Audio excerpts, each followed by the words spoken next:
మీరు ఇప్పటికీ మీ ట్రేడింగ్ లాభాలపై అధిక బ్రోకరేజ్ ఛార్జీలు చెల్లిస్తున్నారా? ఇప్పుడు చింతించకండి. భారతదేశం యొక్క నంబర్ 1 రతన్ టాటాకి అప్స్టాక్స్ లో పెట్టుబడులున్నాయి. అప్స్టాక్స్ తో ఉచిత డీమాట్ ఖాతాను తెరవండి. అప్స్టాక్స్ ఛార్జీలను అన్ని విభాగాలలో కేవలం ₹20 బ్రోకరేజ్, అలాగే లైఫ్ టైం 0 ఏఎంసీ ఛార్జీలను అందిస్తుంది. డిస్క్రిప్షన్ బాక్స్ లో ఇవ్వబడిన లింక్ నుండి మీ ఖాతాను తెరిస్తే మీకు ₹1000 బ్రోకరేజ్ క్యాష్ బ్యాక్ తో పాటు 20,000 విలువైన ప్రీమియం రాకెట్ కాల్స్ ఉచితంగా పొందండి.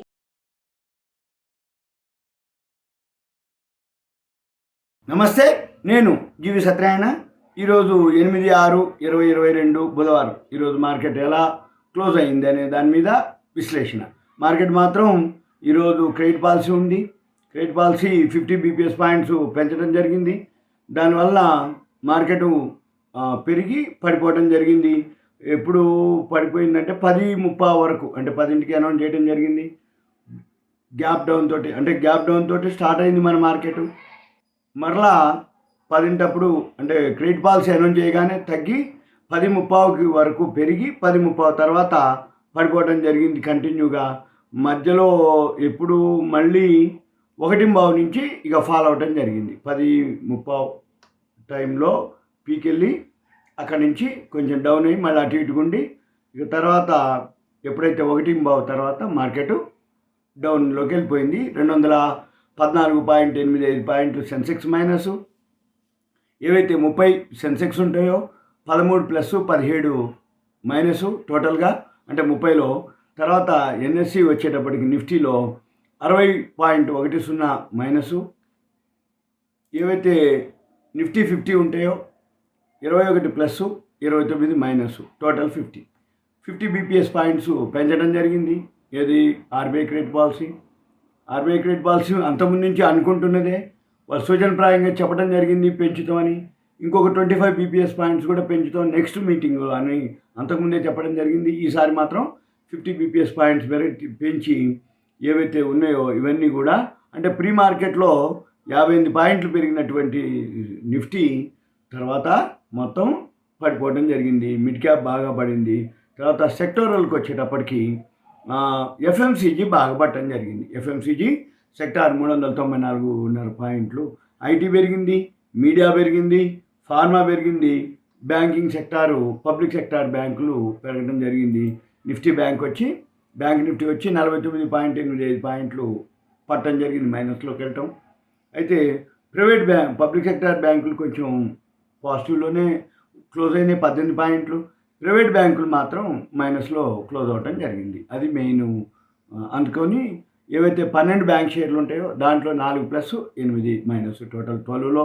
తర్వాత ఇక నెక్స్ట్ ఏదైతే ఎఫ్ఎండ్ఓలో టర్న్ ఓవర్ వచ్చి 120,54,095.77 కోట్లు టర్న్ ఓవర్ జరిగింది ఎఫ్ఎండ్ఓలో, 120 లక్షలు.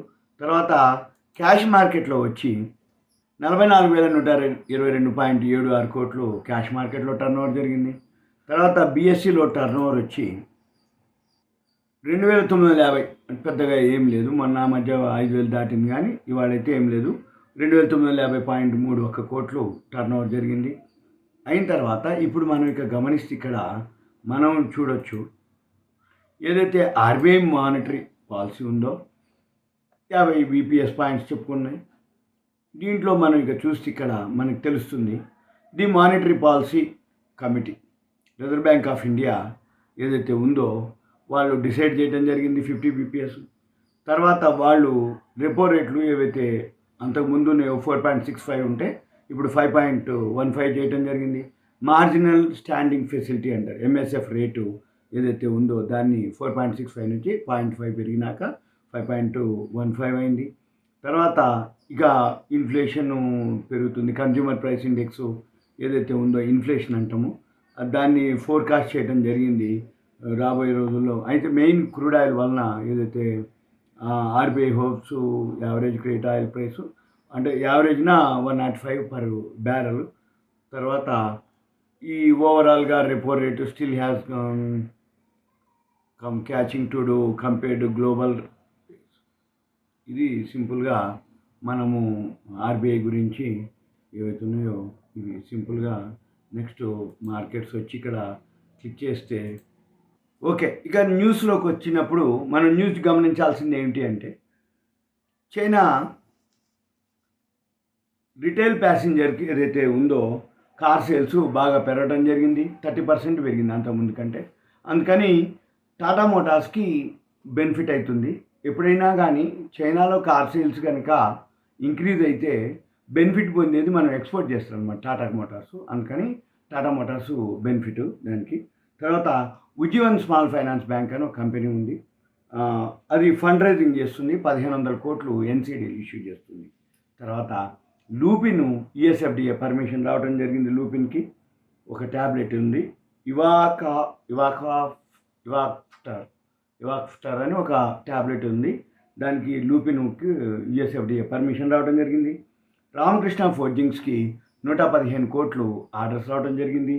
తర్వాత సోనా కామ్స్టార్స్ అని ఒక కంపెనీ ఉంది, అది దానికి బ్లాక్ డీల్ జరిగింది. 5.78 లక్షల షేర్లు 587 రూపాయల చొప్పున 33.9 కోట్ల రూపాయలు. తర్వాత ఐటీడీ సిమెంటేషన్ అని ఒక కంపెనీ ఉంది, దానికి ఆర్డర్స్ రావడం జరిగింది 5,000 కోట్ల రూపాయలు. తర్వాత ఇక జీడిపి ఫోర్కాస్టు అంటే ఆర్బీఐ గవర్నర్ గారు అనౌన్స్ చేయడం ఫోర్కాస్ట్ 7.2% ఈ ఫైనాన్షియల్ ఇయర్కి అనేది గెస్ చేయడం జరిగింది, ఫోర్కాస్ట్ అనౌన్స్ చేయడం జరిగింది. తర్వాత ఇన్ఫ్లేషన్ కూడా ఎక్స్పెక్టేషన్ చేయడం జరిగింది, అది ఈ ఫైనాన్షియల్ ఇయర్కి 6.1 అన్నట్టు 6.7%గా ఫోర్కాస్ట్ చెప్పడం జరిగింది. అయితే ఇన్ఫ్లేషను Q1 వచ్చేటప్పటికి 7.5%, Q2లో 7.4%, Q3లో 6.2%, Q4లో 5.8, యావరేజ్న 6.7 ఉంటుంది అనేది ఇది ఈ ఫైనాన్షియల్ ఇయర్కి ఫోర్కాస్ట్ చేయడం జరిగింది. తర్వాత రెలిక్యాబ్ కేబుల్ మ్యానుఫ్యాక్చరింగ్ కంపెనీ ఉంది, అది బోనసు ఇస్తుంది.